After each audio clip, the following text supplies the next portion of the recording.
we are trying to work with all our mayors para maging primary tourism product ang farm tourism.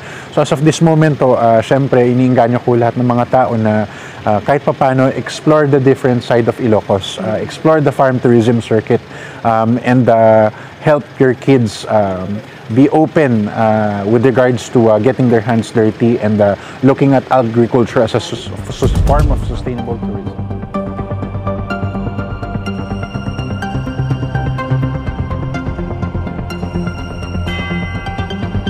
Pangalawa, ang Ilocos Norte sa Region 1 ang binisita ni Department of Tourism Regional Director Jeff Ortega kamakailan at binisita niya ang mga DOT Farm Tourism Accredited sa Ilocos Norte. Kabilang na dito ang Dragon Fruit Farm sa Burgos at Sunflower Farm sa Pidig. Namangha at hinangaan ni DOT Regional Director Ortega ang Sunflower Farm na matatagpuan sa Barangay Maruaya, Pidig, Ilocos Norte at ang farm tourism na ito ay isa sa mga pilot projects ni Mayor Eddie Guillen sa kanyang administrasyon. Ngayong araw ko, this is my second day na mabisita ang mga farms dito sa Region 1. Nagsimula ako sa La Union, pangalawa ko dito sa Ilocos Norte. And ang Ilocos Norte may dalawang DOT accredited sites, isa ho sa Burgos at pangalawa ho sa Pidig. As of this moment ang suporta ko ay nasa mayor natin sapagkat ang mga plano niya to push farm tourism to the edge is very, very good. Ayon sa kanya, napakalaki ang maitutulong at potensyal ng Sunflower Farm para iangat ang turismo sa bayan ng Pidig dahil meron itong farm school para dito mag-aral ang mga gustong matuto sa mga iba't ibang gawain sa agrikultura at napakaganda ang lokasyon nito. Sinabi pa ni DOT Regional Director Ortega na ang farm tourism ay isa sa mga binibigyan pansin ng kanilang departamento upang sa ganun ay isa itong panghikayat sa mga turista sa isang lugar. Dun ho sa pinuntahan nating site today, nakakamangha ho na tignan na may ganong development ho dito sa Pidig kasi first time ko makita na ang mayor ho natin who is a civil engineer applied his job. And as a mayor, ginawa niya kung pwedeng maging posible para maangat ang turismo dito sa Pidig. At maganda ho kasi I'm a big fan of farm tourism. Si Secretary Bernadette Romulo Puyat, who was an Undersecretary of Department of Agriculture, na ngayon ay nasa DOT, ay hanggang ngayon ho, pinupush niya pa rin ho ang farm tourism. Mahal niya ho ito, malapit ho ito sa puso niya. So ang ginawa ko ho itong mission na ma-spread ho ang balita ho ng good news ng farm tourism sapagkat ito ay pwedeng makapag-provide ng alternatibong pamumuhay sa ating mga farmers. Lalo na ho ang karamihan ho ng mga farmers natin, syempre sa mga rason ho na o resulta na ginagawa ng global warming, karamihan ho namamatay ho ang mga ani nila. So ang farm tourism mo nakapagbigay ng oportunidad para sa mga farmer na makita na pwede ho silang kumita kahit sa low season. Maganda ho rin na nakikita natin ang malaking suporta ng LGU kasi ito ay malaking bagay. Ang problema ho ng ibang munisipyo, wala ho silang mayor katulad ni Mayor. So it's good to see that we have a cooperation and yung convergence ho natin between DTI, Department of Agriculture, DPWH, lahat ho ito including the cooperative of Pidig, ginawa kong isa ni Mayor. Malaki yung bagay ito and ito ang model na gusto kong gamitin ng Department of Tourism for farm tourism. So, inimbita ho namin si Mayor na sana makapunta ho sa planning ho ng Regional Tourism Development Planning namin sa La Union this Feb 3 and 4 para magamit ho namin yung model ni Mayor dito sa Pidig para makita naman ng mga ibang municipalities across the Ayon pa kay DOT Regional Director Ortega ay marami sa Region 1 ang may mga potential na farm tourism sites para magamit ito sa pagtuturo ng mga dapat malaman sa pagtatanim at maibahagi niya ito sa mga kabataan ang kahalagahan ng agrikultura upang sa ganon ay hindi lamang mga gadgets at social media ang ginagawa ng mga kabataan ngayon. Yes, actually ang punto ng pagpupush ko sa farm tourism is na makita ho ng mga bata, ng kabataan na ang farm tourism ay hindi ho kamangha-mangha. Kumbaga, sa panahon ngayon, madali hong maakit ang mga kabataan sa mga cellphone, sa mga iPad, sa computer. Bilang membro ho ng kabataan, gusto ko ibahin ang perception ng mga kabataan sa farming. By 2050, the scientists predicted that our sustenance across the world will drop if we do not educate our children on how to get their hands dirty. So ang punto ko is makipag-usap po sa mga mayor at pilitin ho sila at makipag-partner ho sa kanila na ilago ang farm tourism para ho may avenue ang mga estudyante na makita kung paano ho makakapag-contribute ang farming sa ating pamumuhay. So pag ang bata ho nakita ho nila ang mga matatanda ngayon na pinapakita ho nila yung epekto ng organic farming, for instance, hindi na ho nila kailangan pumunta sa supermarket at bumili. Isa pa hong problema is, pag tatanungin yung kabataan ngayon, saan ang gagaling ng fried chicken? Sasabihin nila sa McDo or sa Jollibee.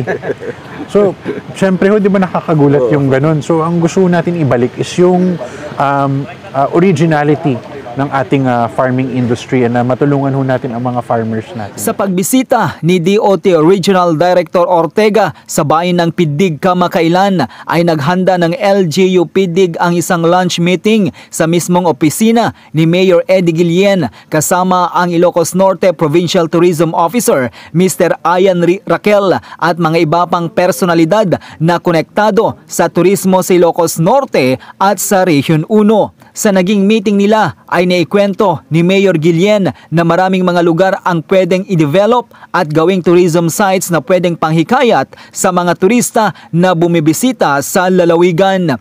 Pinangako naman ni Provincial Tourism Officer Raquel na idagdag nila ang bayan ng Pidig ang mga magiging itineraries ng mga turista kapag bibisita sila sa silangang bahagi ng Ilocos Norte. Ano bang meron kami sa Pidig? Ayan, simbahan namin, sir. Actually, pinuntuan mo yan ng LCT. So, pwede natin idaan dyan, di ba? At dito sa Pidig, sir, kami ang site ng Pidig, yung Basi Rabot.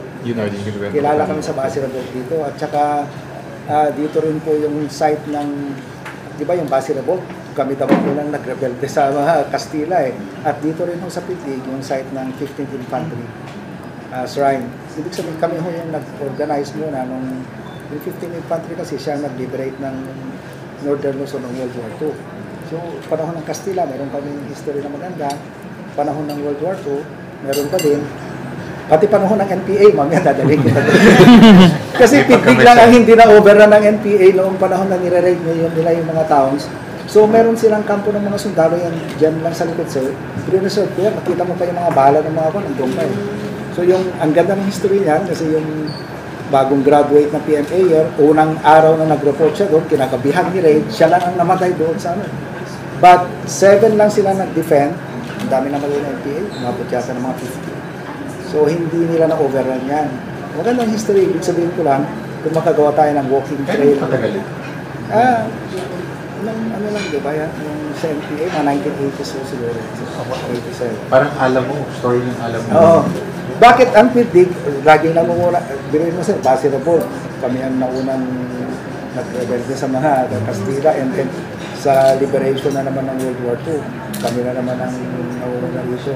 So merong bagay dito sa Pidig na pwede namin ikwento. Sir, baka kasama na ba sa Yung walking trail sana, sir. 2 major circuits from Lawag all the way to Badok extend to Vigan. It's 1 day. And from Lawag all the way up to Pagudpud. That's another. And what we've been trying to do is to connect Lawag all the way up to the easternmost town, which is... ito yung Eastern na you guys wanted yes, to develop. this is the new leg that we've been trying to push.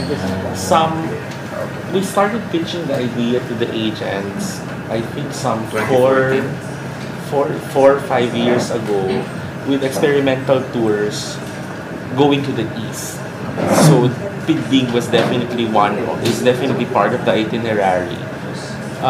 The new master planning with Palapos, we're launching finally, sir, on February 3. na-award na yung project. So, ang pinupush talaga ni Ma'am is isama yung eastern leg. There are attractions. Well, we have the only problem now is to really connect Pidig with the rest of the towns, eastern towns, east of Lawag. Kasi yung feedback ng tour operators and agencies will only be able to sell attractions here, specifically in Pidig, if the itinerary is complete for at least man lang a half-day tour up to a day. We're thinking of our program actually is complete. It should be enough for one day if we connect everything all the way up to Nueva Era or Solsona, which is the farthest end, just to Apayao, and it will totally make sense, Including the travel time. yes. It will connect eh. Sigurado dito, And masasabi it's ko sila dito. and Pidig with the efforts of Mayor Guillen will be the stop for food, for farm tourism, but for the itinerary, it's also a stop for around lunchtime up to afternoon. So So in essence, you already have an existing circuit that you will be including. In your we've it's part of our offerings. We've experimented before with local agents. We've done tours. We've done ATOP also. Sa pagbisita ni DOT Regional Director Ortega sa Pidig ay hindi niya pinalampas na puntahan ang Sunflower Farm at dito namangha at humanga ang kagandahan ng site at sa kanyang nasaksihan ay maraming tulong ang ipinangako niya para madagdagan pa ang mga pwedeng gawin at may promote pa sa ibang lugar ang Sunflower Farm. Nagpasalamat naman sina Mayor Eddie Guillen at Executive Assistant at in charge ng Sunflower Farm, Madam Nicole Guillen Chua, ang mga pinangakong tulong mula sa Department of Tourism sa bansa. Dito ho sa Sunflower Park, actually I will schedule to visit again para makita ko na blooming ang mga sunflower natin. And then from there, we will see kung anong pwede natin gawin together. Pero looking at ito, ang TRIPC projects natin from Department of Tourism are the ones responsible for completing the roads leading towards the Sunflower Farm. So itutuloy lang po natin yung programa para mas accessible ito sa turista.